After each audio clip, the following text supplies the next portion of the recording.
Muchas gracias. Buenos días a todos.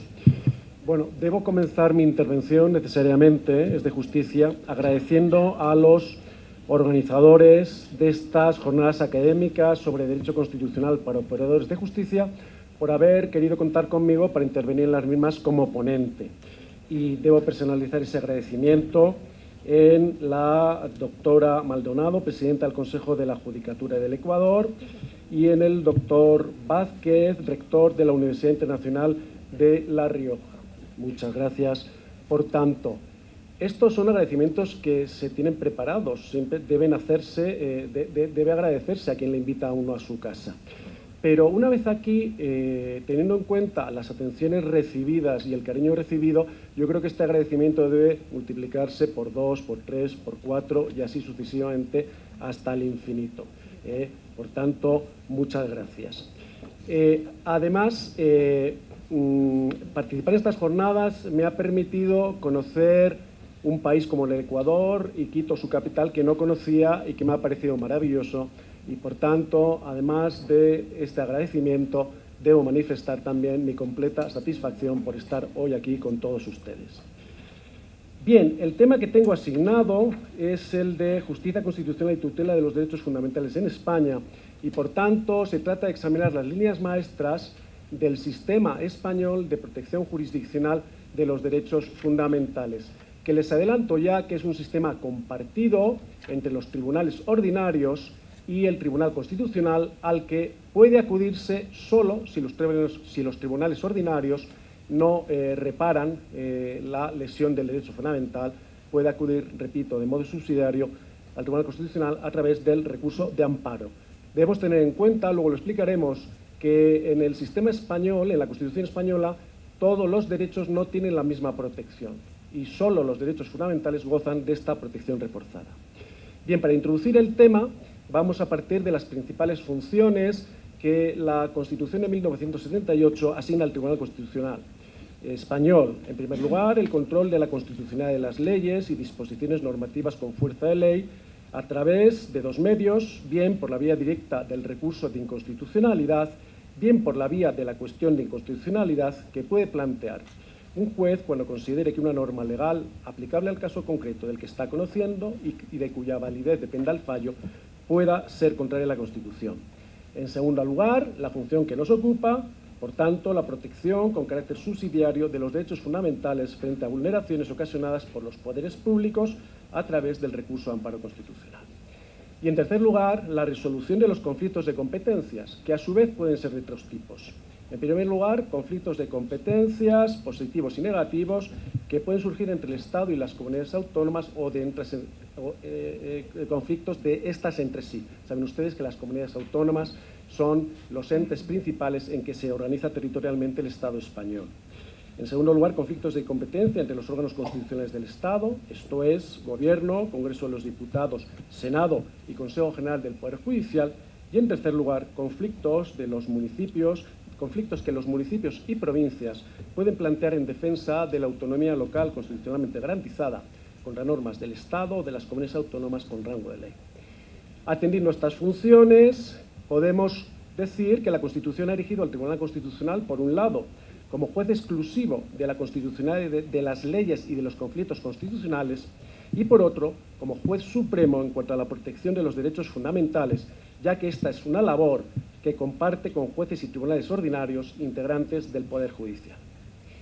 Centrándonos ya en el tema que nos ocupa, la protección de los derechos fundamentales, la Constitución prevé que esta tutela se preste a través de dos vías. En primer lugar, por medio de la jurisdicción ordinaria, por un procedimiento basado en los principios de preferencia y sumariedad, y en segundo término, y de modo subsidiario, como ya hemos dicho, mediante el recurso de amparo del Tribunal Constitucional. En cuanto a la vía judicial ordinaria, preferente y sumaria, lo que la Constitución pretende es otorgar a los tribunales ordinarios la competencia primaria para la tutela de los derechos fundamentales y que presten esta tutela de modo rápido. Y es que la caracterización de la vía judicial de tutela como sumaria no conlleva un significado técnico-procesal indicativo de la limitación de las posibilidades de alegación y prueba y, por tanto, de la condición judicial, sino que hace referencia simplemente a la celeridad con que debe prestarse la tutela judicial en estos casos. Ha de tenerse en cuenta, además, que la Constitución no concreta el tipo de actuación frente a la que cabe la tutela de los derechos fundamentales, por lo que en la vía judicial ordinaria la protección deben otorgarla también los tribunales ante las lesiones ocasionadas por los tribunales. En cambio, la Ley Orgánica del Tribunal Constitucional, que es la que desarrolla sus funciones, restringe la vía del amparo constitucional a las lesiones de los derechos fundamentales provenientes de los poderes públicos. Aún así, la jurisprudencia del Tribunal Constitucional ha admitido el amparo contra vulneraciones de derechos fundamentales originadas por particulares por la vía indirecta de atribuirlas al órgano judicial que no reparó la lesión. Ya desde los primeros tiempos, el Tribunal Constitucional estableció que la vía judicial previa era aquella que resultase adecuada en cada caso para demandar la tutela de los derechos fundamentales ante los tribunales ordinarios. En el caso de lesiones ocasionadas por actos o omisiones de los órganos judiciales, la utilización de la vía judicial se traduce en el agotamiento de los medios de impugnación procedente. Así, la vía judicial previa en el ámbito administrativo es actualmente el procedimiento especial para la protección de los derechos fundamentales de la Ley de la Jurisdicción Contenciosa Administrativa de 1998. Por su parte, la vía judicial previa en el ámbito laboral es el procedimiento para la tutela de los derechos fundamentales de la Ley de la Jurisdicción Social de 2011. Respecto de la vía judicial previa en el ámbito civil, la Ley de Enjuiciamiento Civil de 2000 no articula un procedimiento especial para la tutela de los derechos fundamentales, sino que se remite a los procesos ordinarios, el juicio ordinario para la tutela del derecho al honor, a la intimidad y a la propia imagen y el resto de derechos fundamentales de carácter sustantivo, y en cambio las demandas que se refieren al derecho a rectificación se tramitan por el juicio verbal.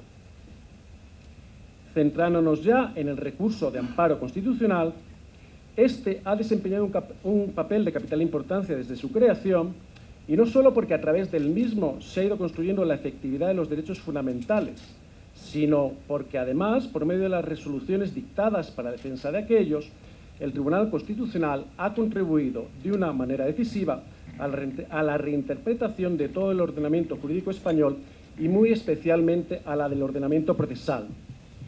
Y es que los derechos fundamentales, además de constituir derechos subjetivos públicos, se erigen en componentes estructurales básicos del ordenamiento jurídico y del sistema democrático. Por tanto, puede decirse que en el recurso de amparo constitucional coexisten dos vertientes. Una vertiente subjetiva, pues las únicas pretensiones que pueden ejercitarse son las de restablecer y preservar los derechos fundamentales, y otra objetiva, en cuanto a través del recurso de amparo, el Tribunal Constitucional establece la correcta interpretación de los preceptos constitucionales que reconocen los derechos fundamentales. Pero hay que advertir que la vertiente subjetiva prevalece sobre la objetiva, ya que no puede acudirse al Tribunal Constitucional preguntando por la correcta interpretación de aquellos preceptos constitucionales, ejercitando una pretensión desligada de la posible vulneración de un concreto derecho fundamental. Así pues, el recurso de amparo constitucional se configura como el cauce procesal a través del que el Tribunal Constitucional ejerce la función jurisdiccional específica de tutela y protección de los derechos fundamentales frente a su violación por parte de cualquiera de los poderes públicos, esto es, legislativo, ejecutivo y judicial. Así, cabe impugnar las decisiones o actos sin valor de ley de las Cortes Generales o de las Asambleas Legislativas de las comunidades autónomas, las disposiciones, actos jurídicos, omisiones o simples vías de hecho del Gobierno y de sus autoridades o de los de las comunidades autónomas, y finalmente los actos u omisiones de los órganos judiciales. También existen amparos denominados mixtos, en los que coexisten vulneraciones de derechos fundamentales producidos por dos poderes públicos frente al mismo particular. Normalmente, cuando a vulneraciones producidas por el Poder Ejecutivo se suman vulneraciones ocasionadas por los órganos judiciales en el agotamiento de la vía judicial previa. En estos casos, el Tribunal Constitucional ha dado preeminencia a las vulneraciones producidas por el Ejecutivo, entrando a resolver directamente sobre las mismas. De lo contrario, la subsanación de la vulneración judicial con retroacción de las actuaciones procesales dejaría imprejuzgada la vulneración del derecho fundamental sustantivo, conduciendo inevitablemente a la consumación de la misma. En cuanto a su objeto, como ya hemos señalado, el recurso de amparo no está previsto para la tutela de todos los derechos constitucionalmente reconocidos, sino solo para aquellos que, según la propia Constitucional, merecen una protección reforzada. Por tanto, solo puede solicitarse el amparo al Tribunal Constitucional después de agotar la vía judicial ordinaria respecto de los derechos reconocidos en los artículos 14 a 29 de la Constitución y el 30 a 2. El resto de los derechos reconocidos en la Constitución, en concreto en los artículos 30 a 38, vinculan a todos los poderes públicos y, por tanto, también a los tribunales ordinarios, pero no gozan de la protección reforzada del recurso de amparo constitucional. Por su parte, los principios rectores de la política social y económica, consagrados en los artículos 39 a 52, solo pueden ser alegados ante los tribunales ordinarios de acuerdo con lo que dispongan las leyes que los desarrollen. Así pues, son los denominados derechos fundamentales y libertades públicas los que son objeto de la protección reforzada del recurso de amparo constitucional.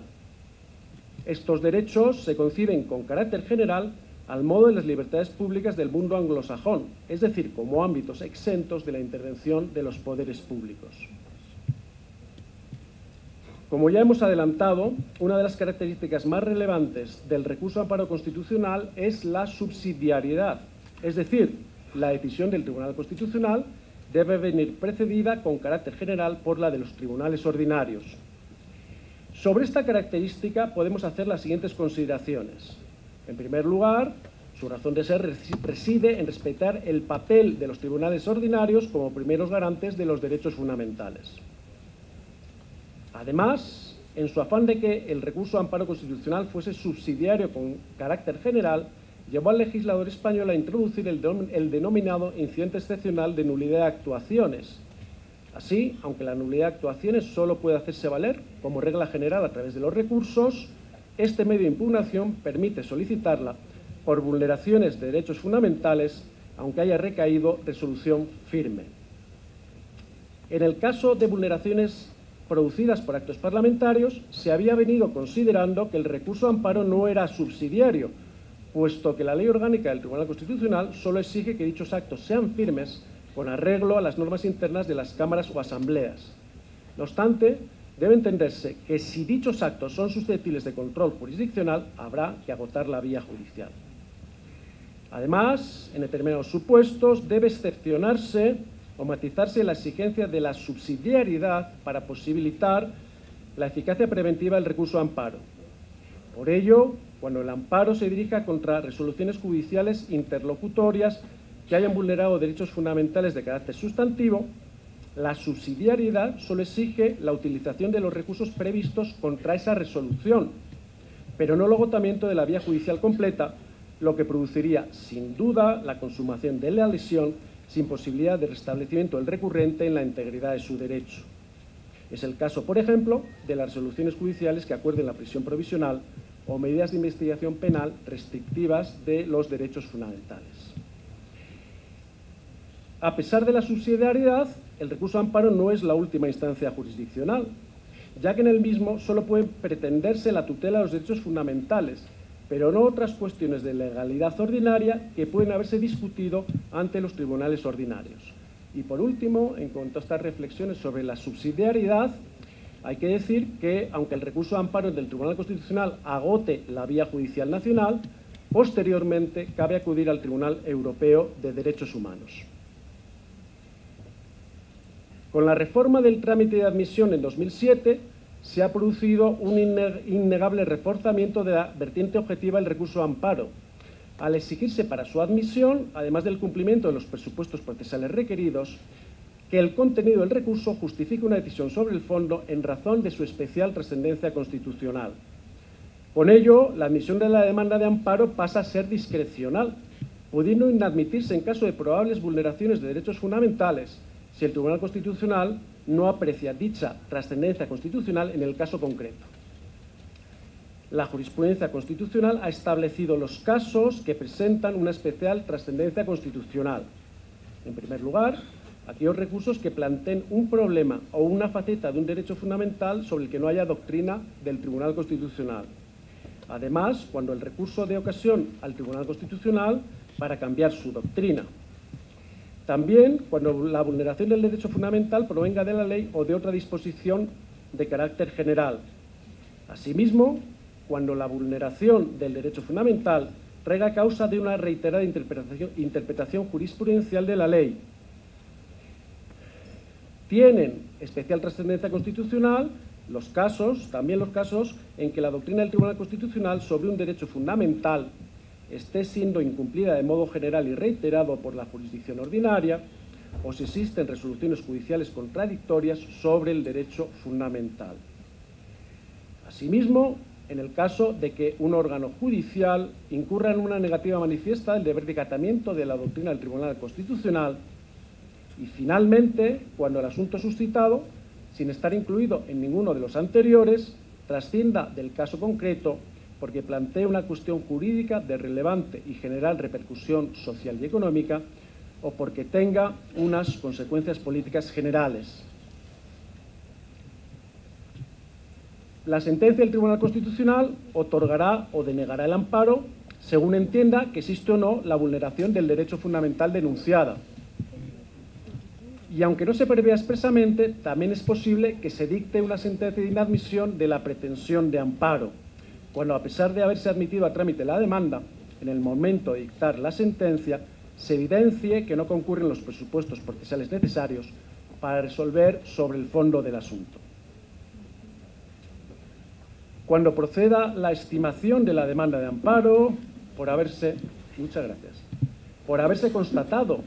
cuando proceda la estimación de la demanda de amparo por haberse constatado la vulneración del derecho fundamental denunciada, la sentencia contendrá alguno o algunos de los pronunciamientos siguientes. En primer lugar, la declaración de nulidad de la decisión, acto o resolución que hayan impedido el pleno ejercicio de los derechos y libertades protegidos, con determinación en su caso de la extensión de sus efectos. En segundo lugar, el reconocimiento del derecho a libertad pública de conformidad con su contenido constitucionalmente declarado. Y en tercer lugar, el restablecimiento del recurrente en la integridad de su derecho o libertad con la adopción de las medidas apropiadas en su caso para su conservación. La reforma de 2007 también modifica la regulación de la denominada cuestión interna de inconstitucionalidad, convirtiéndola en una verdadera cuestión prejudicial. Así, cuando el amparo deba ser estimado porque la propia ley aplicable lesione derechos fundamentales, se elevará la cuestión al Pleno del Tribunal Constitucional, quien decidirá sobre la base de su propio enjuiciamiento sobre la constitucionalidad o inconstitucionalidad del precepto legal discutido. Como conclusión de esta exposición, y termino con ello, podemos decir que si el objeto del amparo constitucional es el restablecimiento de los derechos y libertades vulnerados, y si esa tarea es una función compartida con los órganos de la jurisdicción ordinaria de forma sucesiva, entonces el Tribunal Constitucional, y así podemos considerarlo, es el juez supremo de los derechos fundamentales y las libertades públicas especialmente amparadas. Muchas gracias.